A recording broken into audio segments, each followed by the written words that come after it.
Break के बाद स्वागत है आपका। छिंदवाड़ा में भारतीय वायुसेना देवदूत बनी है। एयरफोर्स के जवानों ने हेलीकॉप्टर से पेंच नदी में फंसे युवक का रेस्क्यू किया। चौरई के बेलखेड़ा में युवक नदी में फंस गया था। जिला प्रशासन की लाख कोशिशों के बाद भी इसे रेस्क्यू नहीं किया जा सका था, जिसके बाद वायुसेना से संपर्क किया गया। खबर मिलते ही वायुसेना की टीम तत्काल मौके पर पहुंची। युवक को रेस्क्यू कर सुरक्षित जगह पर उतारा गया। वापस नागपुर के लिए रवाना हो गई वायुसेना की टीम। ये देखिए तस्वीरें आपको दिखा रहे हैं। रेस्क्यू किया गया इस युवक का। ये युवक पेंच नदी में फंस गया था और पहले कई कोशिशें की गई, तमाम मशक्क़त की गई, लेकिन इस युवक को बाहर नहीं निकाला जा रहा था, जिसके बाद मदद ली गई वायुसेना की और भारतीय वायुसेना ने एक बार फिर से देवदूत का रूप दिखाते हुए इस युवक की जान बचाई और उसका रेस्क्यू किया। सचिन हमारे साथ जुड़ रहे हैं, जी मीडिया संवाददाता छिंदवाड़ा से। सचिन, तस्वीर हम देख रहे हैं, वायुसेना ने एक युवक की जान बचाई है, क्या स्थिति हो गई थी?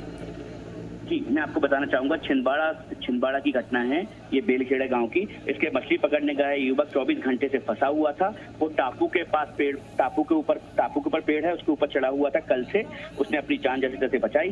कल से ही रेस्क्यू टीम वहां पे पहुंच गई थी, लेकिन रेस्क्यू को सफलता न मिलने के बाद फिर एयरक्राफ्ट बुलाया गया, इसके हेलीकॉप्टर बुलाया गया। हेलीकॉप्टर के माध्यम से सेना की मदद से उसको आज सुबह रेस्क्यू करके निकाला गया और वो सुरक्षित इमली के हॉस्पिटल में भर्ती है, उसका इलाज जारी है। सचिन, समझना ये भी चाहेंगे वायुसेना को क्यों बुलाना पड़ा, क्योंकि नदी से रेस्क्यू करना एनडीआरएफ एसडीआरएफ वहां पर मौजूद हो सकती थी, वहां पर गोताखोर भी मौजूद होंगे, समस्या कहाँ आ रही थी? जी, मैं आपको बताना चाहूंगा, काफी ये जो टापू था, जो उसके बगल से नदी जो बह रही थी, उसका बहाव काफी तेज था। माचोगरा डैम के जब 8 गेट खोल दिए गए तो वो पानी बहुत काफी तेज था और पानी के लहरों के कारण वो जो रेस्क्यू टीम है वहां तक नहीं पहुंच पा रही थी। उन्होंने कल से प्रयास किया, आज भी सुबह प्रयास किया, लेकिन वो बहाव के कारण, तेज बहाव के कारण वहां नहीं पहुंच पा रही थी, जिसके कारण कल ही से हेलीकॉप्टर बुलाया गया। हेलीकॉप्टर सुबह मौसम खराब होने के कारण काफी लेट पहुंचा। जैसे ही पहुंचा उसे रेस्क्यू करके उसको निकाला गया।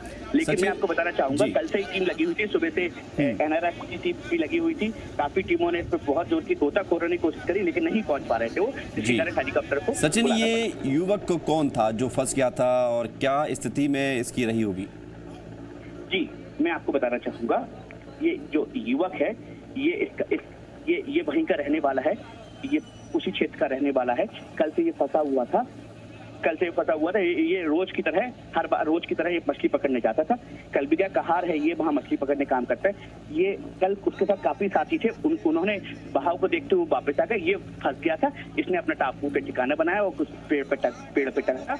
उसके बाद जैसे जैसे इसको आज फिर निकाला गया हेलीकॉप्टर। फिलहाल युवक ठीक है सचिन, स्थिति ठीक है युवक की? जी, युवक ठीक है, हॉस्पिटल में उसका इलाज जारी है। उसके डॉक्टर से जो बात हुई है वो उसकी हालत बड़ी नॉर्मल है और ठीक है। जी, बहुत शुक्रिया आपका जानकारी के लिए। तस्वीरें आपको एक बार फिर से दिखा दें। भारतीय वायुसेना की टीम यहां पर पहुंची। तेज बहाव था नदी का, जिसके चलते जो बचाव दल था वो लगातार कोशिशें ज़रूर कर रहा था, लेकिन सफलता नहीं मिल पा रही थी। युवक की जान मुश्किल में थी।